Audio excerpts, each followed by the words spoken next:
I think that Lee Kuan Yew's model of leadership isn't widely taught across the globe, especially in poorer nations, because it threatens the very systems that keep these corrupt leaders in power. If people in poorer nations discover how Singapore transformed from a struggling island to an economic powerhouse in just a few decades, they will start asking questions, very uncomfortable questions.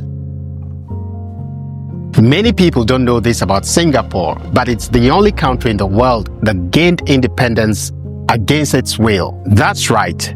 Most nations fight for independence, but Singapore, it was forced into it. Now look at Singapore today. It is one of the greatest nations in the world. The first time I visited Singapore was back in 2020, and that is when I first learned about this unique part of its history. I had just landed and hopped into a local taxi, eager to explore the city. As we drove past Marina Bay, the driver struck up a conversation, and in the middle of our chat, he casually mentioned, "You know, Singapore didn't even want to be independent at first." That caught me off guard. I had always assumed every country fought for its independence. But he went on to explain how Singapore was actually kicked out of Malaysia in 1965. It was a moment that stuck with me, because today, looking at the sheer success of Singapore, it is hard to believe that its independence was once seen as a crisis rather than an opportunity.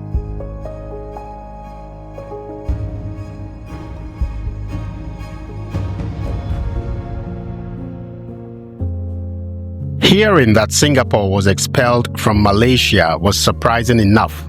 But what truly fascinated me was learning about the man who turned this tiny island into a global powerhouse, Lee Kuan Yew. The taxi driver, with a mix of pride and nostalgia in his voice, told me how Lee Kuan Yew, Singapore's first prime minister, was devastated when Malaysia forced the city-state out.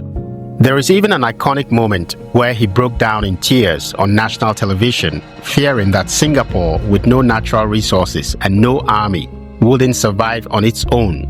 But instead of crumbling, Lee Kuan Yew took that moment of despair and turned it into one of the greatest success stories in modern history. His leadership transformed Singapore from a struggling, uncertain nation into the economic and technological marvel it is today. That conversation with a taxi driver got me thinking, why isn't Lee Kuan Yew studied more in schools around the world? Here was a man who took a tiny, resource-poor island, one that many thought wouldn't survive, and turned it into one of the richest, safest, and most efficient nations on the planet. His leadership, vision, and policies lifted millions out of poverty, proving that good governance can change the fate of a nation. Yet, when we learn about world leaders in school, we don't hear about him. Why isn't his story told in history books outside of Singapore? It's a question worth asking, because if there is any leader the world could learn from today, it's him. Certainly, schools in Africa and many other underdeveloped parts of the world should be studying Lee Kuan Yew. If there is any leader who offers a blueprint for national success, it's him. Think about it.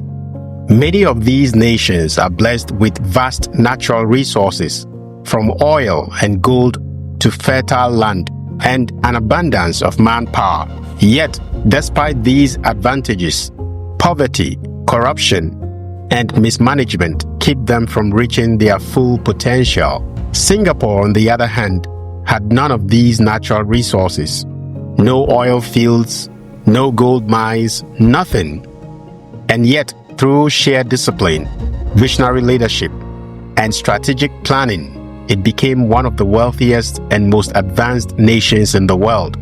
Imagine if African leaders, or leaders from any struggling nation, took a page from Lee Kuan Yew's playbook. Imagine if they prioritized education, eradicated corruption, and built strong institutions instead of making excuses. The difference will be staggering. So why isn't his model being taught and studied where it is needed the most? This is what I think. I think that Lee Kuan Yew's model of leadership isn't widely taught across the globe, especially in poorer nations, because it threatens the very systems that keep these corrupt leaders in power. If people in poorer nations discover how Singapore transformed from a struggling island to an economic powerhouse in just a few decades, they would start asking questions, very uncomfortable questions. They would refuse to accept the excuse that their countries are poor simply because of colonial history or lack of resources.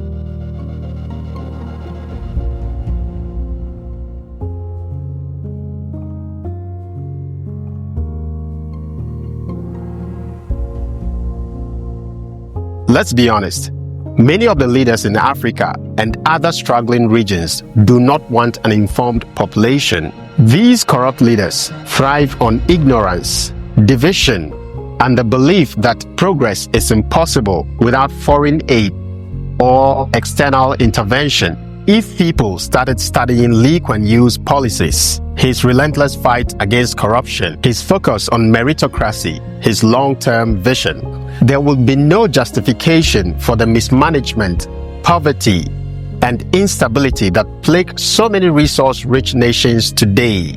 I think that keeping his story out of school curriculums isn't just an accident. It is a wicked strategy. Now, I don't want to get too political, but it's hard to ignore the reality. Leadership makes all the difference, and Singapore is proof of that. It is not about left or right, capitalism or socialism. It's about results. Good governance, discipline, and a clear vision for the future can transform any country, no matter how small or disadvantaged. At the end of the day, it's not about blaming leaders alone. It's also about people demanding better. If citizens accepted nothing less than competence and integrity from their governments, things will change. But as long as people stay distracted, divided, or convinced that their country's problems are unsolvable, the cycle continues. So while I don't want to get too deep into politics, I do think it's worth asking, what if more nations followed Singapore's example? What if we stopped making excuses and actually focused on solutions? Right now, I'm in Singapore, feasting my eyes on this remarkable place. It is one thing to read about its success, but it's another to experience it firsthand. The efficiency, the cleanliness, the futuristic skyline. Everywhere I look, I see the results of a country that refused to settle for mediocrity. From the seamless public transportation system to the way people take pride in their city, it is clear that Singapore is a place built on discipline, innovation, and a relentless drive for excellence. Walking through the bustling streets, past Marina Bay Sands, and gardens by the bay, I can't help but admire how far this nation has come in just a few decades. This isn't just a country. In my eyes, it is an example, a blueprint for what's possible when strong leadership and vision come together. And as a traveler, witnessing it all in person makes me appreciate Singapore's story even more. If you enjoyed this video, don't forget to like, subscribe, and let me know in the comments, have you been to Singapore? What impressed you the most? I'd love to hear your thoughts. Until next time, keep exploring, keep learning, and I'll see you in the next adventure.